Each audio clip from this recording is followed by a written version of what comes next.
Video is going to be about the first section of the Constitution, and this is like the before the Constitution, the birth of the Constitution, if you will. So we're going to talk about a bunch of different things here. We're going to talk about the 7 principles of government. We're talking about the Declaration of Independence, the Federalists versus Anti-Federalists, the Articles of Confederation, all of those in between. Let's get to it. Let's get at it. So let's go with the 7 principles of the Constitution. The first one, republicanism. The idea of republicanism is that we are not a democracy. And even though a lot of people say, we're a democracy. Well, we're not a complete democracy. We're like we're like half. We're like diet democracy is what we are. So we have representation, republicanism. We vote for, this isn't like parties like Republicans versus Democrats. Get that out of your head.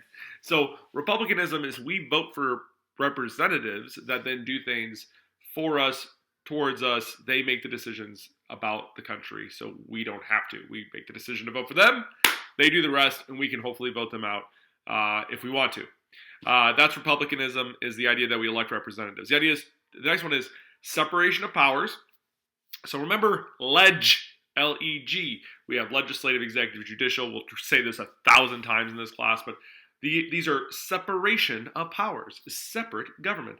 This is why people say that we're kind of like a tree with like 3 branches coming off of it, because we have 3 branches of government, and each branch is separated in what they do. Legislative branch, they make the laws. Executive branch enforces the laws. And finally, the judicial branch interprets the laws. So that's separation of powers. Tied to that principle of separation of powers is the idea of checks and balances, where each branch of government can check the power of the other branches. So even though the legislative branch makes the laws, the executive branch has the ability to check that with a veto. And then the legislative branch can actually override that veto if they get enough votes. And the judicial branch can take that law and say, yeah, Congress, you passed it, good for you. And President, you signed your name on it, good for you, but we find it unconstitutional, so bye. So we had this nice, great circle of checks and balances to all of these. It's wonderful stuff. It's great stuff because it makes it so not one branch is more powerful than the other, even though the Constitution really lays out the idea that the legislative branch is where most of the power does hide or lie, because their ability to make laws. And yes, there's restrictions on them, but we'll talk about how they are kind of like more powerful to a certain degree based on what they're actually able to do. You're like, what about the president? Well, we'll get to that too. He has his own different types of powers, but we'll get to that too. All right, so individual rights. So you are guaranteed individual rights within the Constitution. These are like the Bill of Rights, the amendments to the Constitution. These are rights that the government cannot take away. They're yours. Then we talked about this idea of rights, because sometimes those rights can be violated by your own government as well. We've seen this when it came to the internment camps of Japanese Americans. Those were American citizens that their rights were taken away for a periodic time. And we talked about the rights of the people during Jim Crow South. They also were taken away by those local governments too. And also the Supreme Court did some of that too when we talked about some of the decisions that they made throughout that period. But still, individual right to the Constitution, those are protections for you.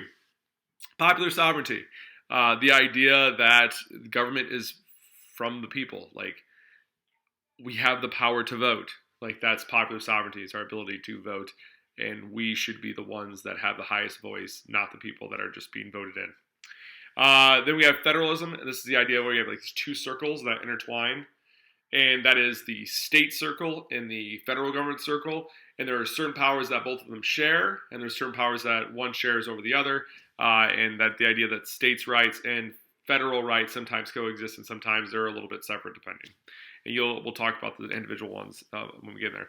Limited government is the idea of just establishing something that is a government that's not too powerful, because you have certain rights and those shouldn't be trampled on by the government, and to always keep government within certain restrictions. So that's limited government is the final principle. So all the principles together: republicanism, checks and balances, individual rights, popular sovereignty, separation of powers, federalism, and limited government. Know them, live them, love them. I'll come back with some more at you. Okay, you just heard about the 7 principles of government. Let me talk about some major hitters of leading up to the establishment of the Constitution, ratified in 1788 by the number of states needed to ratify it. And let's get to the things leading up to it. First, we had some wars. We had the 7 Years' War. We had the American Revolution.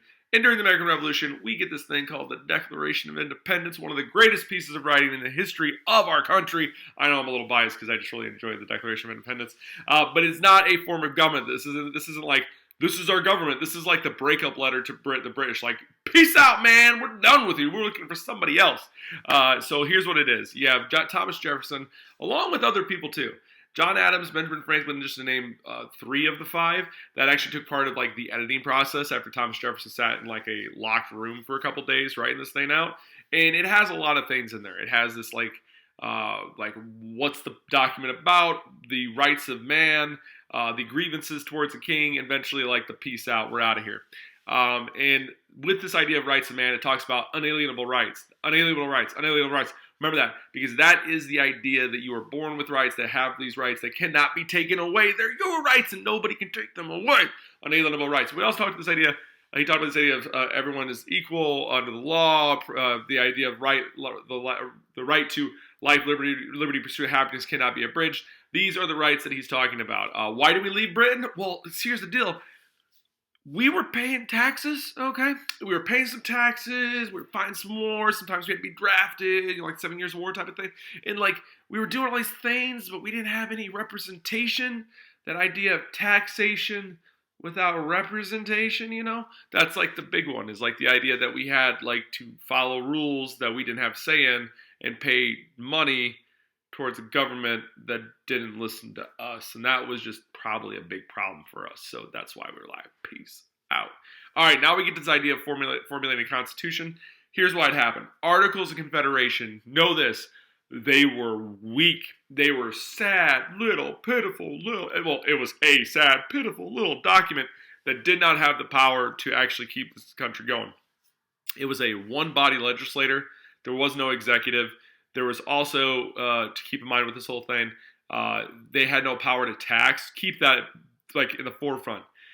Being able to tax is how your government like does things. And I know people are like, man, I hate taxes. Well, the building that you're sitting in every day is paid by taxes. The roads that you drive on, taxes. Like, you might hate taxes. I get it. I do too. When tax time comes around, I'm like, oh man, let's see how much Uncle Sam took from me. I get that. But we get benefits from them, and without being able to levy taxes, especially when you have issues like the Shays Rebellion and all these other things going on during the time of the Articles of Confederation, you need a stronger central government not relying on the states. That's why we had to go, bye-bye Articles of Confederation. We're trying something else. So the Constitution replaces that. Now we get to the Constitution is through different compromises. We talk about the Three-Fifths Compromise, we talk about the Virginia Plan in class. But let's talk about the two groups, Federalists and Anti-Federalists. I'm not going to have you memorize all the people part of it. Alexander Hamilton was a Federalist, and you got John Jay as an Anti-Federalist. All these, there's a whole bunch of other people in between, but here's the deal. Federalists were all about strong central government, and they were supporting the Constitution. Why? Because the Constitution, as written, had a strong central government. The Anti-Federalists were not really supporting the Constitution as it originally was formed because they were afraid that that strong central government was going to trample the rights of the individual. So the Anti-Federalist goes, here's the deal.